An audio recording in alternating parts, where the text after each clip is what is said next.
नमस्कार साथियों, मैं आपका दोस्त घनश्याम लोधी एक बार फिर से हाजिर हूँ और आज हम पढ़ने वाले हैं बी फार्मेसी के अंदर बायोटेक्नोलॉजी सब्जेक्ट जिसका कोड है BB605। इसमें यूनिट फर्स्ट चल रही थी हमारी और लेक्चर हमारा फिफ्थ है। और आज हमारा टॉपिक का नाम है use of microbes in industry and production of enzyme and general consideration of different type of enzyme जैसे amylase, catalase, peroxidase, lipase, protease और पेनिसिलिनेज।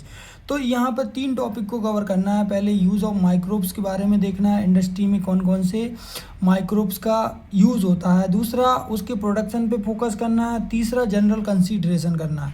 जनरल कंसिडरेशन मतलब एंजाइम क्या है, किस काम आता है ना, और कैसे इसका प्रोडक्शन होता है। ये सिंपल पॉइंट्स को हम बारी बारी से यूज़ करेंगे, मतलब यहाँ पर कवर करेंगे। ठीक है, तो चलिए स्टार्ट करते हैं बिना किसी देरी के।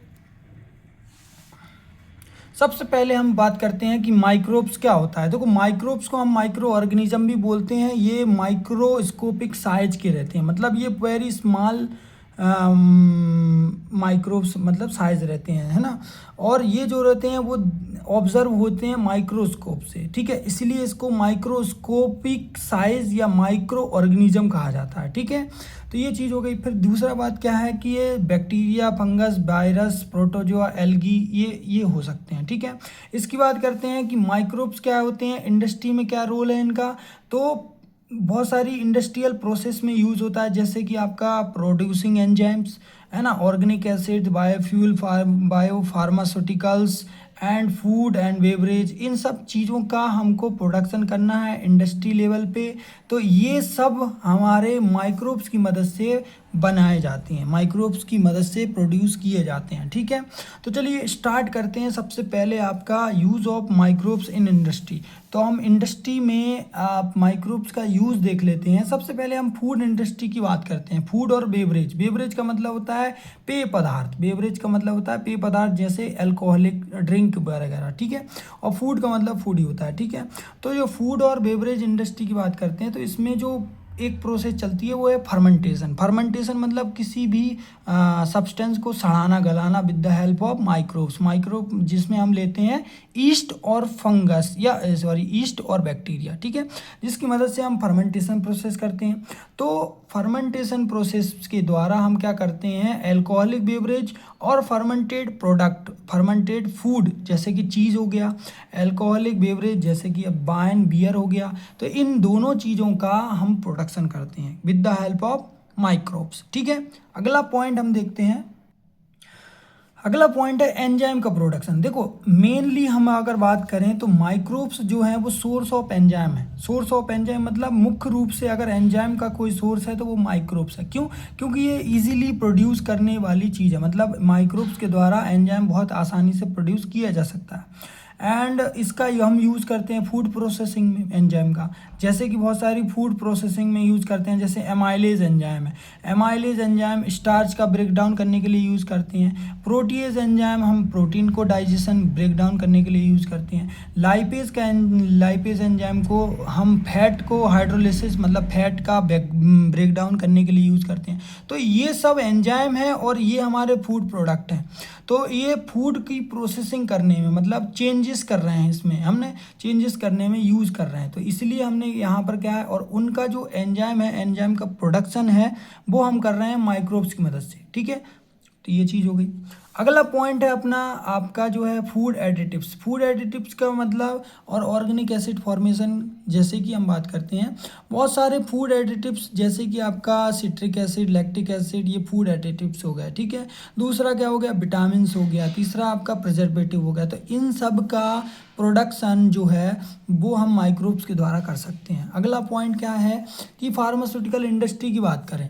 फार्मास्यूटिकल इंडस्ट्री में देखिए आप क्या है, इंडस्ट्री फार्मास्यूटिकल्स की बात हो रही, मतलब अपने फार्मेसी की बात। तो इसमें हम एंटीबायोटिक्स का प्रोडक्शन कर सकते हैं, जैसे बहुत सारे माइक्रोब्स का यूज़ जैसे पेनिसिलिन बनाने में और टेट्रासाइक्लिन बनाने में हमारा माइक्रोबियल सोर्स रहता है, मतलब माइक्रोब्स का यूज़ करके हम बनाते हैं। ठीक है, दूसरा स्टीरॉयड बहुत सारे बनाते हैं हम, वैक्सीन बनाते हैं माइक्रोब्स का यूज़ करके। ठीक है,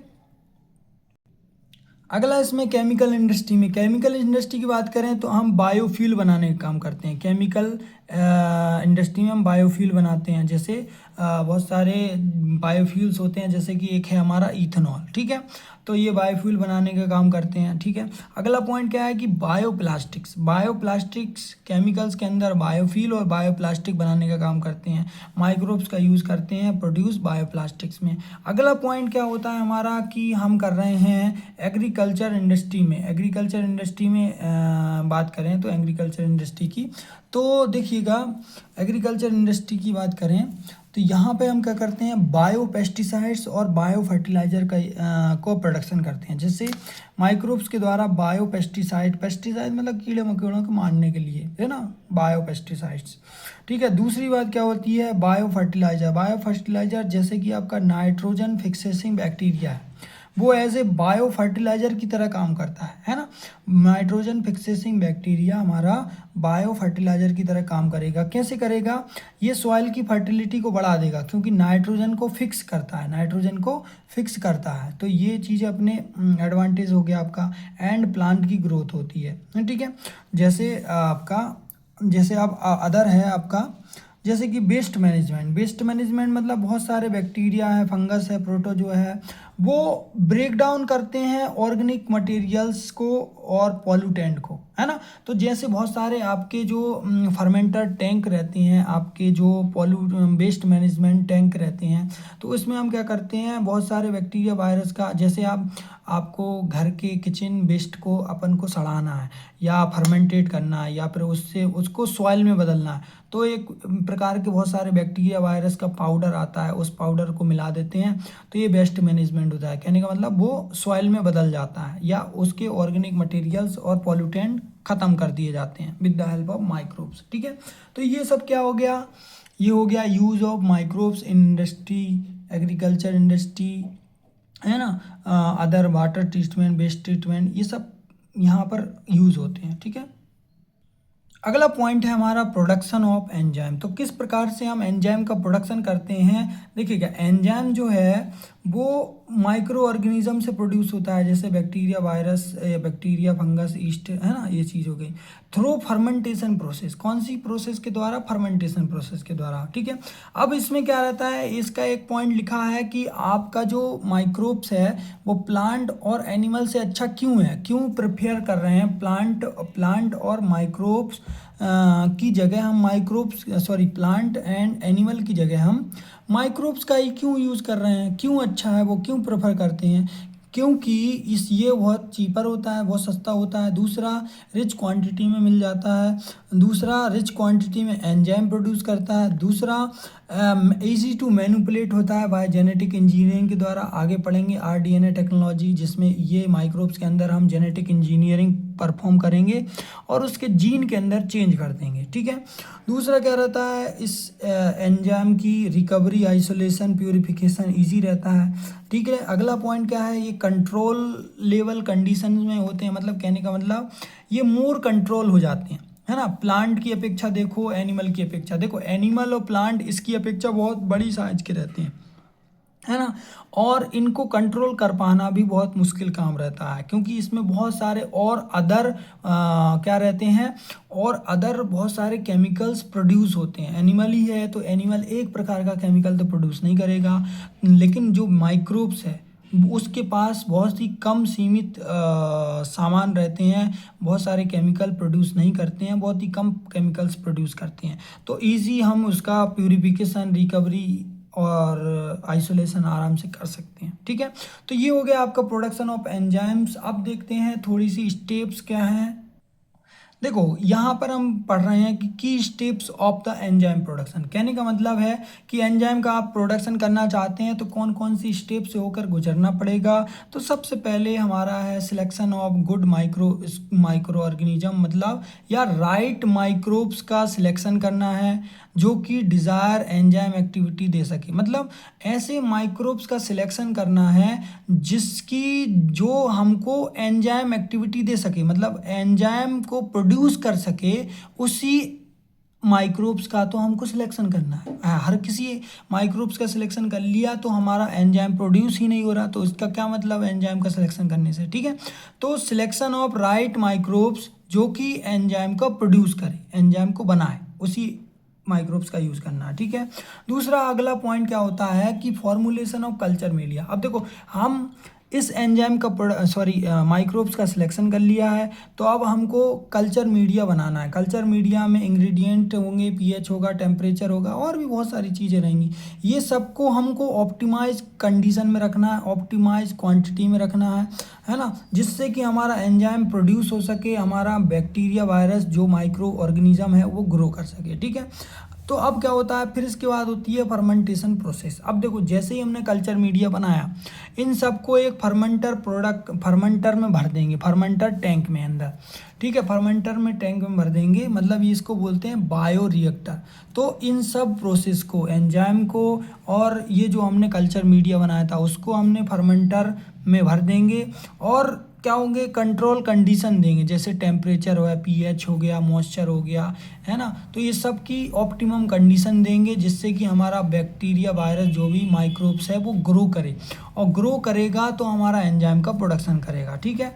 अब क्या होगा, फर्मेंटेशन हो चुका है, फर्मेंटेशन के बाद हम उस प्रोडक्ट की रिकवरी करना है, उसका प्यूरिफिकेशन करना है। तो आफ्टर फर्मेंटेशन एंजाइम को need to be separate to fermentation broth and purify, है ना। ये फर्मेंटेशन ब्रोथ से निकालना और उसको प्यूरिफाई करना बहुत ही इसेंशियल ज़रूरी काम रहता है ना। अब होता है लास्ट जो हमारा पॉइंट रहता है वो होता है डाउन स्ट्रीम प्रोसेसिंग। अब ये डाउन स्ट्रीम प्रोसेसिंग क्या है, इसमें होता क्या है कि इस प्रोसेस में हम क्या करते हैं, प्यूरिफाई करते हैं, रिकवरी करते हैं प्रोडक्ट की बायोलॉजिकल मिक्सचर के द्वारा। देखो क्या रहता है लास्ट में, डाउन स्ट्रीम प्रोसेसिंग का मतलब क्या रहता है कि प्योर प्रोडक्ट को आइसोलेट करना, प्योर प्रोडक्ट को निकालना। तो ये जो मिक्सचर है बायोलॉजिकल मिक्सचर, इससे हम प्योर प्रोडक्ट को आइसोलेट करना है, उसको प्यूरिफाई करना है। इसी प्रोसेस को हम डाउन स्ट्रीम प्रोसेसिंग कहते हैं। इसके बाद पैकेजिंग वगैरह आती है, इसके बाद आपका प्रोडक्ट मार्केट में चलने के लिए रेडी हो जाता है, ठीक है। तो ये की स्टेप थी, सबसे पहले माइक्रोब्स का सिलेक्शन, फिर कल्चर मीडिया बनाना, फिर फर्मेंटेशन करना, फिर आफ्टर फर्मेंटेशन उसका प्यूरिफिकेशन, रिकवरी करना, और देन डाउन स्ट्रीम प्रोसेसिंग करके प्रोडक्ट को मार्केट में लॉन्च करना। ये हमारी होती है की स्टेप्स ऑफ एंजाइम प्रोडक्शन। चलिए आगे बढ़ते हैं, जनरल कंसीडरेशन। तो अगला पॉइंट है हमारा जनरल कंसीडरेशन ऑफ एंजाइम, मतलब एंजाइम के बारे में हम पढ़ेंगे कि क्या एंजाइम है और किस चीज़ को ये किस चीज़ पे वर्क करता है। जैसे हम पहला है हमारा एमाइलेज। अब एमाइलेज की बात करते हैं तो एमाइलेज एक ऐसा एंजाइम है जो ब्रेक डाउन कर रहा है कार्बोहाइड्रेट को इनटू शुगर में, है ना। जैसे स्टार्च है, स्टार्च को शुगर में बदल दिया, है ना। कार्बोहाइड्रेट मतलब बड़े पार्टिकल्स को कार्बोहाइड्रेट, है ना, बड़े पार्टिकल्स को सिंपल शुगर में बदलना है, ठीक है। ये इसका काम है। तो इट इज़ प्रोड्यूस पेनक्रियाज से और सलाइवरी ग्लैंड से प्रोड्यूस होता है। दूसरी बात करते हैं, ये डाइजेस्ट करता है कार्बोहाइड्रेट को। दूसरा इसको स्ट्रक्चर से समझते हैं तो स्टार्च लिखा है एक तरफ, एंजाइम लिखा है, दूसरा सिंपल शुगर में ब्रेक डाउन कर रहा है, ठीक है। स्टार्च एमाइलेज की मदद से सिंपल शुगर में ब्रेक डाउन हो जाता है, ठीक है। अगला पॉइंट क्या है, ये ऑब्टेन होता है प्लांट, एनिमल, माइक्रोब्स के अंदर, मतलब तीनों जगह से ये हमें प्राप्त हो सकता है। तो हम इसका प्रोडक्शन कैसे करना है, हम इसका प्रोडक्शन बैक्टीरिया के द्वारा, फंगस के द्वारा, प्लांट के द्वारा, एनिमल के द्वारा, इन सब से कर सकते हैं। तो हमने एंजाइम समझा, कौन सा, एमाइलेज है। एमाइलेज क्या है, एमाइलेज स्टार्च को सिंपल शुगर में बदलने का, मतलब कार्बोहाइड्रेट को सिंपल शुगर में बदलने का काम करता है। ये पेनक्रियाज और सलाइवरी ग्लैंड से प्रोड्यूस होता है और ये प्लांट, एनिमल, माइक्रोब्स में पाया जाता है और इसका प्रोडक्शन इन सब से किया जा सकता है। अब होता है प्रोडक्शन की जो मेथड है वो कौन कौन सी होती हैं, तो हमारे पास दो मेथड है। पहली होती है सबमर्ज फर्मेंटेशन। अब सबमर्ज फर्मेंटेशन का शाब्दिक अर्थ ये निकलता है कि लिक्विड मीडिया रहेगा, इसके अंदर क्या रहेगा, लिक्विड मीडियम रहेगा। अब कोई भी लिक्विड मीडियम है तो क्या रहेगा, सारी चीज़ें इसमें भरी हुई हैं, मतलब जैसे कल्चर मीडिया के अंदर माइक्रोब्स का प्रोडक्शन कर रहे हैं, तो हमारा जो मीडियम है वो लिक्विड मीडियम है। अब ये उसका प्रोडक्शन कर रहे हैं एमाइलेज का। तो ये जो बैक्टीरिया है या जो माइक्रोब्स है वो सबस्ट्रेट को बहुत जल्दी खाएगा, तो इसमें क्या होता है, या सबस्ट्रेट आर रैपिडली यूटिलाइज होगा, सो नीड क्या होगी, कांस्टेंट रिप्लेस की, है ना। मतलब सबस्ट्रेट बार बार इसमें अपन को ऐड करते जाना है कंटिन्यू। सबस्ट्रेट मतलब जिसको माइक्रो ऑर्गेनिज्म खाएगा, ठीक है, और प्रोडक्ट का फॉर्मेशन करेगा, ठीक है। तो यहाँ पर सबमर्ज फर्मेंटेशन क्या है? सबमर्ज फर्मेंटेशन में हम लिक्विड मीडियम का यूज़ करते हैं और इसके अंदर क्या होता है, सबस्ट्रेट रैपिडली यूटिलाइज करना पड़ता है, ठीक है, क्योंकि सबस्ट्रेट क्या होता है, यूटिलाइज होता है, इसलिए इसको बार बार कॉन्स्टेंटली रिप्लेस करना पड़ता है, ठीक है। आगे बढ़ते हैं। जैसे बहुत सारे पैरामीटर जैसे टेम्परेचर, पीएच और एरेशन, एरेशन मतलब ईयर, ठीक है, इनको कंट्रोल करते हैं, इजी कंट्रोल हो सकते हैं, ये हो जाते हैं इस मेथड के अंदर।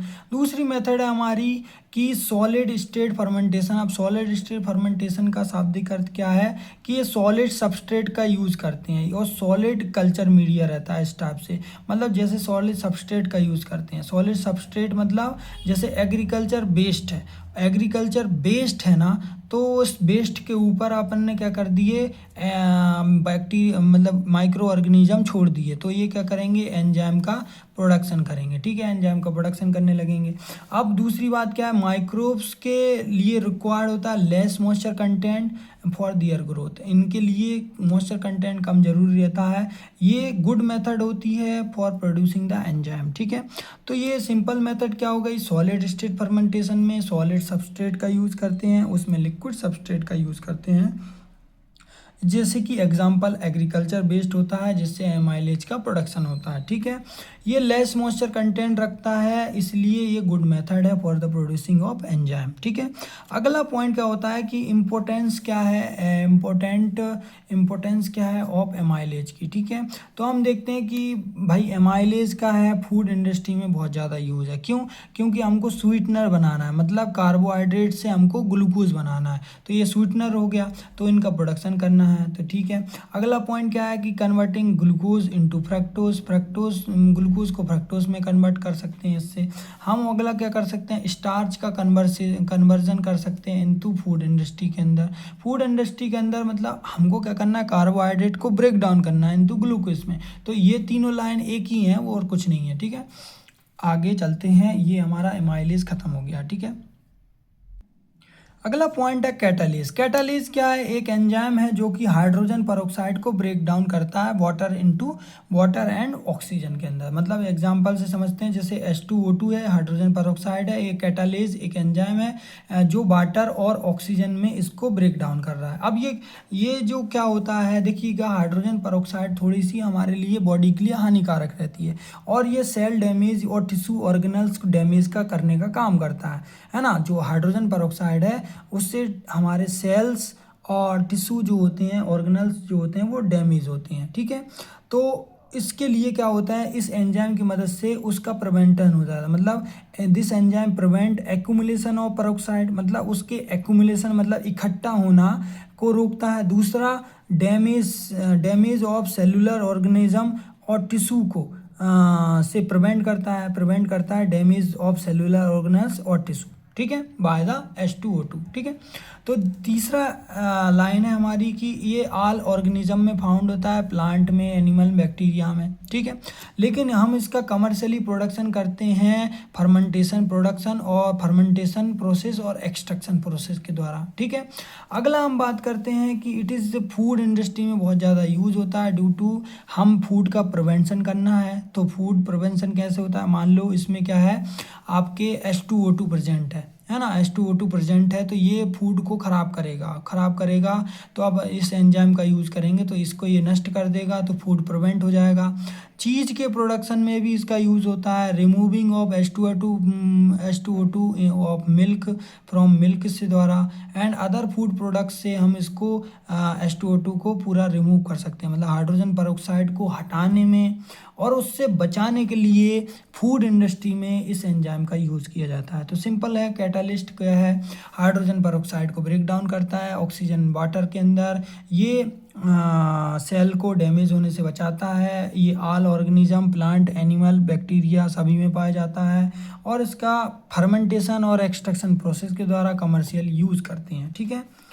अगला पॉइंट है, तो अगली आपकी जो एंजाइम है वो है पेरोक्सीडेज जो रहता है, पेरोक्सीडेज जो एंजाइम है वो वेस्ट वाटर ट्रीटमेंट में यूज़ होता है। ये काम क्या करता है, H2O2 के डिकम्पोजिशन को बढ़ाता है, मतलब ये H2O2 का ब्रेक डाउन करता है, इसका ऑक्सीडेशन कर देता है, जिससे ये डिकम्पोज हो जाता है। अब डिकम्पोज हो जाता है तो ये भी वही काम कर रहा है जैसे कैटालिस कर रहा था, ठीक है। तो ये डिटॉक्सीफाई ऑक्सीजन स्पीसीज को डिटॉक्सीफाई करता है, लाइक जैसे कि H2O2 जो है ऑक्सीजन स्पीसीज है, इसको डिटॉक्सीफाई करने का काम करता है।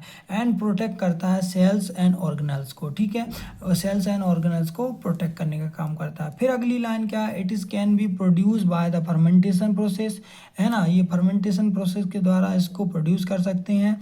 And using bacteria fungi and east, मतलब यहाँ पर हमका इस एंजाइम का प्रोडक्शन फर्मेंटेशन प्रोसेस के द्वारा होता है, बैक्टीरिया फंजाई और ईस्ट की मदद से, ठीक है। ये play important role in the innate immunity and present by birth. कहने का मतलब है ये हमारा एंजाइम जो है इन्नेट इम्यूनिटी प्रोड्यूस करने का काम करता है ना। इन्नेट का क्या मतलब होता है, इन्नेट इम्यूनिटी का मतलब होता है जो इम्यूनिटी बर्थ के समय मौजूद हो, उस इम्यूनिटी को हम इन्नेट इम्यूनिटी बोलते हैं। तो इसका डेवलपमेंट करने का काम क्या करता है, पेरोक्सीडेज एंजाइम करता है, पेरोक्सीडेज एंजाइम। ओके, अगला पॉइंट हम पढ़ते हैं अगला एंजाइम के बारे में। अगले एंजाइम का नाम है लाइपेज एंजाइम। अब लाइपेज शब्द से ही समझ में आ रहा है लिपिड की बात कर रहे हैं, लिपिड मतलब फैट। तो एंजाइम क्या करता है, ब्रेक करता है ट्राइग्लिसराइड को, ट्राइग्लिसराइड मतलब फैट को, into free fatty acid and glycerol के अंदर। मतलब क्या कर रहा है, डाइटरी फैट है ये, डाइटरी फैट मतलब जो हमने खाया है ना, वो रहता है हमारा ट्राइग्लिसराइड के फॉर्म में रहता है। मतलब जो फैट रहता है वो किस फॉर्म में रहेगा, ट्राइग्लिसराइड फॉर्म में। ट्राइग्लिसराइड का मतलब होता है एक ग्लिसरॉल यूनिट रहती है और 3 फैटी एसिड इस ग्लिसरॉल यूनिट से जुड़े रहते हैं, इसलिए इसको बोलते हैं ट्राइग्लिसराइड, ठीक है। अब ये लाइपेज एंजाइम इस ट्राइग्लिसराइड को ब्रेक डाउन करता है फ्री फैटी एसिड में और ग्लिसरॉल में, ठीक है, इनमें ब्रेक डाउन कर देता है। दूसरी क्या होती है, ये पैनक्रियाज से हमको मिलता है दूसरा, और लेकिन वर्क कहाँ करता है, स्मॉल इंटेस्टाइन के अंदर ये वर्क करता है, ठीक है। अब ये मेंटेन करता है ट्राइग्लिसराइड इन द बॉडी, मतलब ट्राइग्लिसराइड के लेवल को, बॉडी के अंदर जो लेवल है ट्राइग्लिसराइड का, ये इसी पे डिपेंड करता है लाइपेज एंजाइम पे, ठीक है। अगला पॉइंट क्या होता है, ये डिटर्जेंट इंडस्ट्री में यूज़ होता है। अब डिटर्जेंट इंडस्ट्री में क्यों होता है, क्योंकि डिटर्जेंट इंडस्ट्री का मतलब है क्लॉथ को साफ करने वाली इंडस्ट्री, है ना। तो यहाँ पर क्या करते हैं, क्लॉथ में लगा होता है fat and oil, fat and oil को ब्रेक डाउन किसके द्वारा किया जा सकता है, लाइपेज एंजाइम के द्वारा। तो इसलिए इसका डिटर्जेंट इंडस्ट्री में यूज़ किया जाता है। तो लाइपेज एंजाइम क्या है, लाइपेज एंजाइम ऐसा एंजाइम जो कि लिपिड को या फैट को ब्रेक डाउन करता है इनटू फ्री फैटी एसिड और ट्राइग्लिसराइड ग्लिसरॉल में, ठीक है। दूसरा क्या होता है, पैनक्रियाज से निकलता है, स्मॉल इंटेस्टाइन में वर्क करता है, ट्राइग्लिसराइड के लेवल को बॉडी के अंदर मेंटेन करके रखता है, ठीक है। डिटर्जेंट इंडस्ट्री में यूज़ होता है, ओके।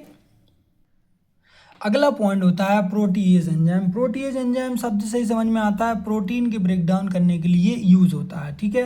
तो ये ब्रेक डाउन करता है प्रोटीन को इनटू अमीनो एसिड में। देखो हम जानते हैं प्रोटीन बना होता है अमीनो एसिड की चेन से, जिस चेन को हम पेप्टाइड चेन भी बोलते हैं, ठीक है। अब ये प्रोटीएज एंजाइम क्या करता है, प्रोटीन को अमीनो एसिड में ब्रेक डाउन कर देता है, ठीक है, ब्रेक डाउन, है ना, ब्रेक कर देता है। इसको हम पेप्टाइडेज और प्रोटियोनेज एंजाइम भी बोलते हैं, पेप्टाइडेज एंड प्रोटियोनेज एंजाइम भी बोला जाता है, ठीक है। अब ये जो है एनिमल, प्लांट, फंगस और बैक्टीरिया सभी से प्रोड्यूस होता है, ठीक है। इसको क्लासीफाई अकॉर्डिंग टू इसकी साइट ऑफ एक्शन के द्वारा करते हैं। कहने का मतलब इसकी जो क्लासिफिकेशन है वो हम किस बेसिस पे करेंगे कि वो एंजाइम जो है वो कहाँ पर कट मारेगा, कहाँ पर ब्रेक डाउन करेगा। जैसे एक एंजाइम है एक्सोपेप्टाइडेज, एक है एंडोपेप्टाइडेज। एक्सोपेप्टाइडेज क्या करता है, टर्मिनल एंड ऑफ प्रोटीन पर कट करता है। मतलब ये अमीनो एसिड है, अमीनो एसिड की चेन से मिलके बना है हमारा अमीनो एसिड, प्रोटीन। तो ये जो अमीनो एसिड की चेन है अगर इसके किनारों पर ब्रेक डाउन करे, है ना, तो ये हमारा क्या कहलाएगा, एक्सोपेप्टाइडेज। कह लो किनारे पर ब्रेक डाउन करता है तो एक्सोपेप्टाइडेज। अगर ये एंडोपेप्टाइडेज है मतलब ये क्या करेगा, side with in the beach में से ब्रेक करेगा तो ये एंडोपेप्टाइडेज कहलाएगा, ओके। तो एक्सोपेप्टाइडेज मतलब जो किनारों पे खाता है, किनारों से खाता है, और ये एंडोपेप्टाइडेज जो बीच में से खा जाता है, ठीक है। तो ये हमारा क्या है, पेप्टाइडेज एंजाइम है जो प्रोटीन को ब्रेक डाउन करता है स्मॉल अमीनो एसिड के अंदर, ठीक है। और ये आपका क्या है, सभी में पाया जाता है, प्लांट, एनिमल, फंगस के अंदर, ठीक है। अब दूसरी बात करते हैं कि it is use to required to digestion of the protein into amino acid which is utilized by body, ठीक है। अगला पॉइंट क्या है हम देखते हैं। अगला पॉइंट है कि कौन कौन से एग्जाम्पल हैं हमारी बॉडी के अंदर जो प्रोटीएज एंजाइम के एग्जाम्पल्स हैं, जैसे आपका थ्रोम्बिन हो गया, ट्रिप्सिन हो गया, रेनिन हो गया, पेप्सिन हो गया, न्यूक्लियेजेज हो गया। तो ये एंजाइम जो सारे वो प्रोटीएज कैटेगरी के एंजाइम है, ठीक है। अगला पॉइंट है जो लास्ट पॉइंट है हमारा जो टॉपिक, जिसका नाम है आपका पेनिसिलिनेज। पेनिसिलिनेज, हम पेनिसिलिन तो समझा है, सुना है हमने, पेनिसिलिनेज क्या होता है। तो पेनिसिलिनेज एक एंजाइम रहता है जो पेनिसिलिन को और अदर एंटीबायोटिक्स जिसमें बीटा लैक्टम रिंग रहती है उसको ब्रेक करता है, बीटा लैक्टम रिंग को ब्रेक करने का काम करता है, मतलब break down the penicillin and other other penicillin, sorry, है ना, अदर एंटीबायोटिक्स, है ना।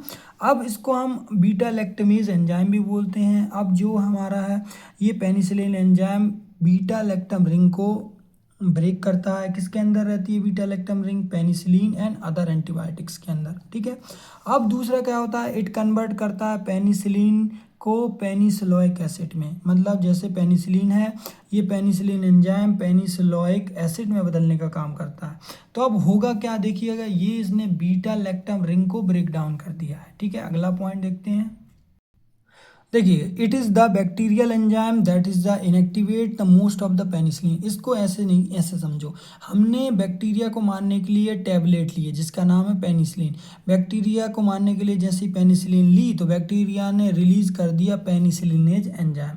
अब ये पेनिसिलिनेज एंजाइम बैक्टीरिया के द्वारा रिलीज किया गया है, वो एंजाइम जाता है पेनिसिलिन के पास और उसके बीटा लैक्टम रिंग को ब्रेक डाउन कर देता है, ठीक है। तो बीटा लैक्टम रिंग ओपन हो जाती है और किस में बदल जाता है, वो पेनिसिलोइक एसिड में बदल जाता है।